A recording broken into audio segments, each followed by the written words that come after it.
범인은 책 속에 있다.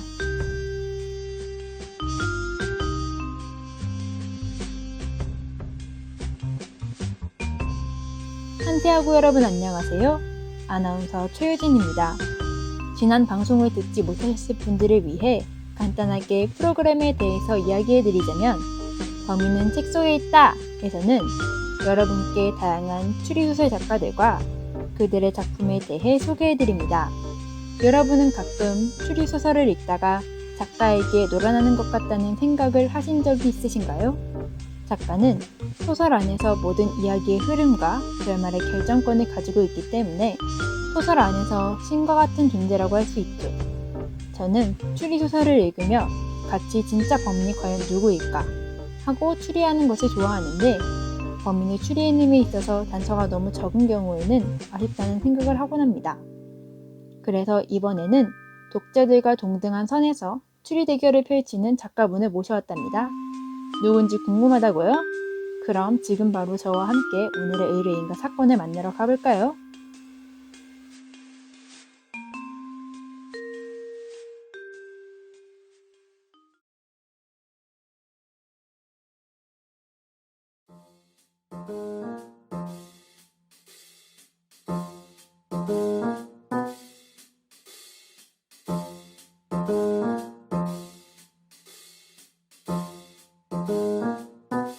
오늘의 의뢰인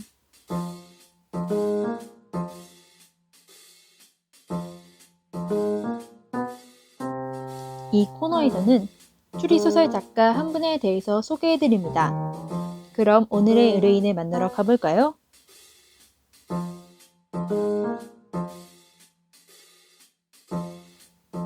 오늘의 의뢰인은 바로 엘러리 퀸입니다. 엘러리 퀸은 동갑내기 사촌 형제인 프레더릭 드네이와 맨프리디 리의 공저로 한 사람이 아니라 두 사람인데요. 이들은 가명을 쓴 것도 모자라 초창기에는 버나비 로스라는 다른 가명으로 미국 시리즈 4부작을 쓰기까지 했답니다.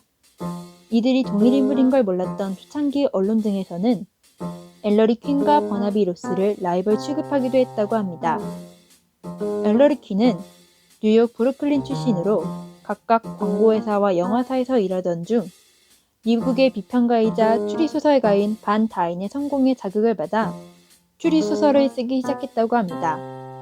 반 다인은 독자 참여형 추리물을 옹호하던 대표적인 사람으로 독자들과 공정한 룰 아래에 추리 대결을 펼쳐야 한다고 생각했고 이에 근거해 추리소설 작법 20법칙을 제창했습니다. 엘러리 퀸은 이를 이어받아 독자 참여형 추리물을 발전시킵니다. 심지어 그들의 데뷔작인 로마 모자의 비밀로부터 시작된 국명 시리즈는 당시 미국 추리소설계에 일대 센세이션을 일으켜 300격인 반 다인의 인지도를 한참 웃돌게 되기도 했습니다. 로마 모자의 비밀이 공모전에서 당선되기도 전에 출판사가 파산하게 되며 수상이 무산되는 등의 일들이 있었지만 스토크스 출판사에 의해 작품은 빛을 보게 되었고 뒤에 수많은 걸작들을 생산해냈습니다. 엘러리 퀸은 미국 미스터리 작가 클럽의 공로상인 그랜드 마스터상을 수상하기도 할 정도로 미국에서 많은 인기를 얻었으나 나도 일본에서 더 인기가 많은 작가이기도 합니다. 일본에서는 단순히 인기가 많은 것을 뛰어넘어 일본 추리소설이라는 장르 자체에 영향을 끼쳤는데 작가의 필명과 소설 속 등장인물의 이름이 일치하는 것부터가 엘러리 퀸과 똑같고 독자에 대한 도전 등 독자에게 공정한 조건을 제공하는 것을 중시하는 특징이 두드러지며 파고 들어가면 탐정 캐릭터의 설정 등 세세한 부분에서도 따온 점이 많은 것을 볼 수 있습니다.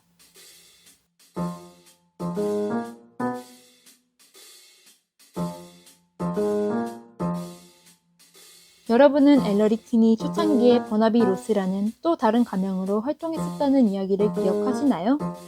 엘러리 퀸의 공명 시리즈에서 등장하는 탐정의 이름은 엘러리 퀸이지만 버나비 로스의 이름으로 나온 비극 시리즈에서의 탐정의 이름은 드루리 레인이랍니다. 왜 엘러리 퀸이 두 개의 가명으로 활동했었는가에 대한 의문이 남으셨을 텐데요. 공명 시리즈는 탐정 엘러리 퀸의 유명을 뒤높이기 위한 작품이었고 비극 시리즈는 탐정 드루리 레인의 민망을 드높이기 위한 작품이었기 때문에 두 작품을 아예 분리해야겠다고 생각했다고 합니다.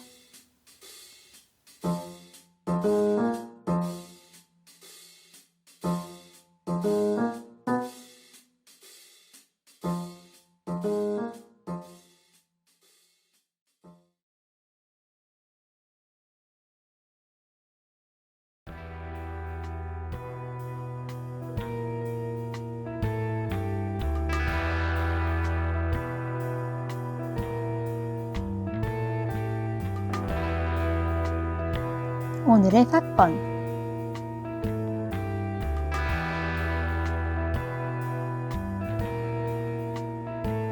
의뢰인의 다양한 작품들 중 꼭 읽어보아야 하는 작품을 추천해드립니다. 그럼 오늘의 사건에 대해서 함께 알아보러 가실까요?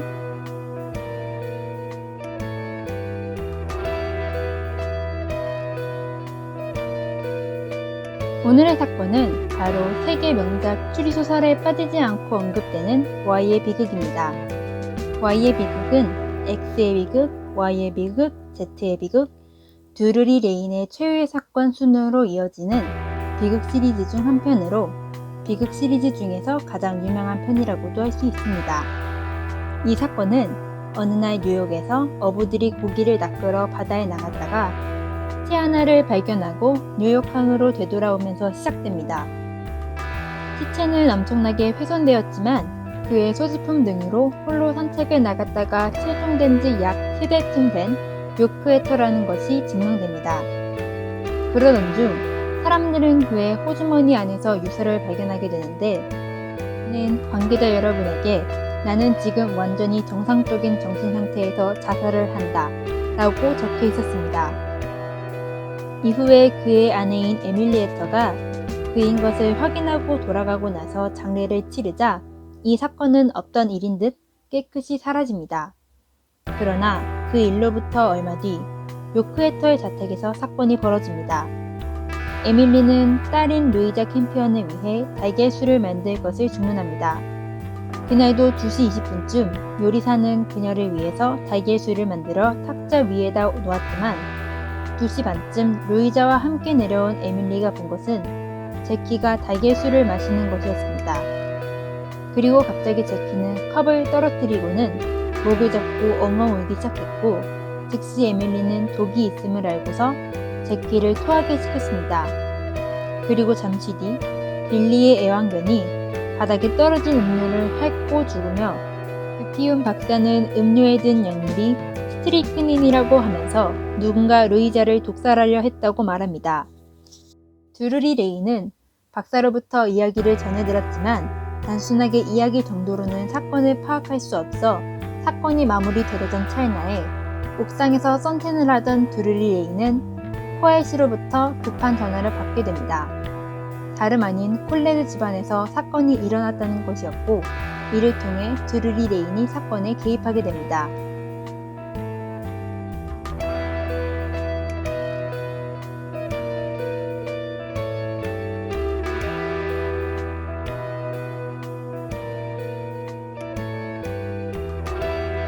일러리 퀸은 독자들과 정정당당하게 추리 대결을 펼치길 바랬습니다. 제가 소설을 읽으면서 범인을 유추해내길 좋아한다고 했던 말 기억하시나요? 저는 실제로 Y의 비극을 읽으면서 일러리 퀸이 던져준 단서들을 조합하여 진짜 범인을 찾아냈었답니다. 그리고 이 소설의 결말 역시 많은 사람들의 추측이 존재한답니다. 오늘도 이 책을 읽은 뒤에 여러분께 질문을 한번 던져보고 싶어요. 여러분은 저처럼 진짜 범인을 찾아내셨나요? 여러분이 생각하시는 이 소설의 진짜 결말은 어떤가요?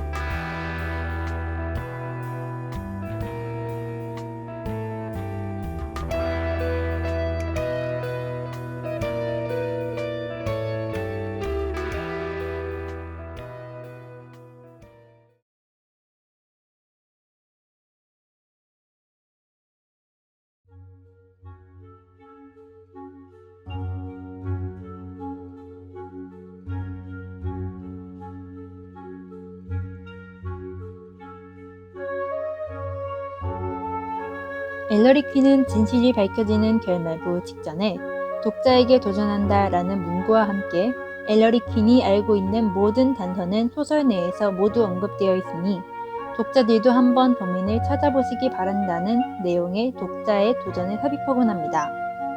여러분도 이런 일러리 퀸의 도발에 응해보시는 것은 어떨까요? 저는 단순히 독자로서 추리소설을 즐기는 것이 아닌 내가 그 소설 안에서의 탐정이 되어보는 것이 일러리 퀸 소설의 장점이자 특별한 점이라고 생각해요. 그럼 저는 여기서 이만 인사드리겠습니다. 다음 주에는 새로운 의뢰인과 사건으로 다시 만나요. 안녕!